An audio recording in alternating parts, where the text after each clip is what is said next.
আজ থেকে ৩ বছর আগে মন্দিরার কোল আলো করে জন্ম নিয়েছিল দুটো ফুটফুটে শিশু। দিনটা ছিল ৮ই মার্চ। সবাই বলেছিল ভগবান মনের আশা পূরণ করে দিয়েছেন একসাথে। মন্দিরার ফার্স্ট ইউএসজি রিপোর্ট দেখে ডাক্তারবাবু বলে দিয়েছিলেন টুইন বেবি আছে, সাবধানে থাকতে হবে।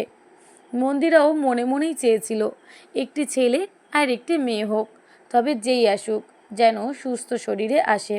বাড়িতেও সবাই খুশি হয়েছিল দুই টুইনকে পেয়ে। মন্দিরের স্বামী, শ্বশুর, শাশুড়ি বলতে গেলে সকলেই। দুই ফুটফুটের জন্য তারপর থেকে বাড়ির পরিবেশটাই বদলে গেল। আজ বাড়িতে খুশির দিন। আজ ৮ই মার্চ, ত্রিজিৎ আর তৃষার জন্মদিন। জন্মদিনে মন্দিরার শাশুড়ি মা তনিমা দেবী নাতি নাতনির জন্য কিনে নিয়ে এসেছেন খেলনা। নাতির জন্য নিয়ে এসেছেন দুটো ক্রিকেট ব্যাট, বল আর দুটো গাড়ি।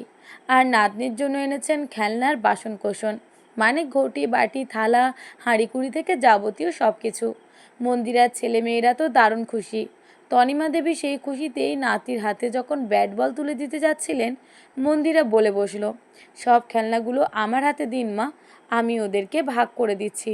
মন্দিরের কথায় তনিমা দেবী বলে উঠলেন, ভাগ আবার কি করবে, আমি তো আলাদা করেই দুজনের জন্য নিয়ে এসেছি।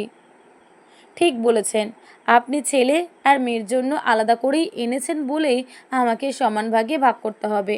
তারপর মন্দিরা তনিমা দেবীর হাত থেকে সব খেলনাগুলো নিয়ে ছেলে মেয়েকে পাশে বসিয়ে সমান ভাগে ভাগ করতে শুরু করলেন। দুটো ক্রিকেট ব্যাট আর বলের মধ্যে একটা ছেলেকে দিল আর একটা মেয়েকে দিল। দুটো গাড়ির একটি ছেলেকে আর একটি মেয়েকে। খেলনার বাসনকোসন, হাঁড়িকুড়ি অর্ধেক ছেলেকে দিলে অর্ধেক দিল মেয়েকে।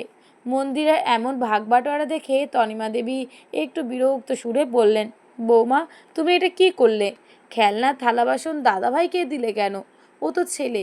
থালা বাসনগুলো তো আমার দিদিভাইয়ের জন্যই এনেছিলাম।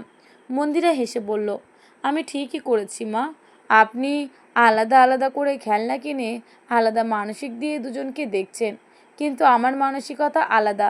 আমি চাইবো দুজনের জন্য সমান মানসিকতা হোক। ছোট থেকে বুঝিয়ে দেওয়া হয় তুমি মেয়ে, তোমাকে রান্না করতে হবে, তোমাকে বাসন মাজতে হবে, তোমাকে সংসার করতে হবে, তোমাকেই সকলের মন জুগিয়ে চলতে হবে। এই বোধ তাদের মাথায় ঢুকিয়ে দেওয়া হয় এই খেলনা দিয়ে খেলার ছলেই। প্রদীপ তো জ্বলবে, তার আগে মা এই সলতে পাকানোর শুরুটা হয় এই বয়সেই। আমি চাই না আমার কাছে আমার ছেলে আর মেয়ে আলাদা আলাদা মানসিকতা নিয়ে বড় হোক। মেয়ে থালা বাসন নিয়ে খেললে ছেলেও খেলুক, সেও শিখুক, সেও বুঝুক আগামী দিনে, তবেই সে সম্মান করবে মেয়েদের কাজকে, মেয়েদের রান্নাঘরকে। এখন থেকে না শিখলে আমার ছেলেও আগামী দিনে ওর বাবার মতোই ওর জীবনসঙ্গীকে বলবে, ঘরে বসে সারাদিন করোই বা কি, রান্না করে খাওয়া ছাড়া কাজ তো নেই।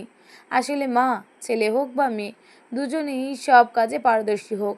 মেয়েকে মেয়ে হিসেবে মানুষ করাটা আমার কাছে বড় অসম্মানের।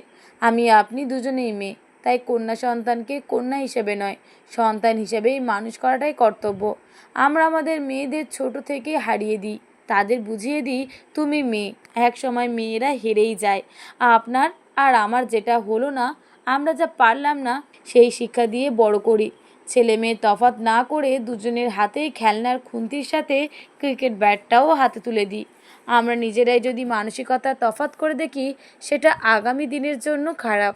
কথাগুলো শোনার পর মন্দিরের শাশুড়িমা বললেন, চোখটা খুলে দিলে বৌমা, এমন করে কখনো ভাবিনি। আমরা মেয়েরাই মেয়েদেরকে পিছিয়ে দিই। মেয়েকে মেয়ে হিসেবে নয়, সন্তান হিসেবে মানুষ করতে হবে।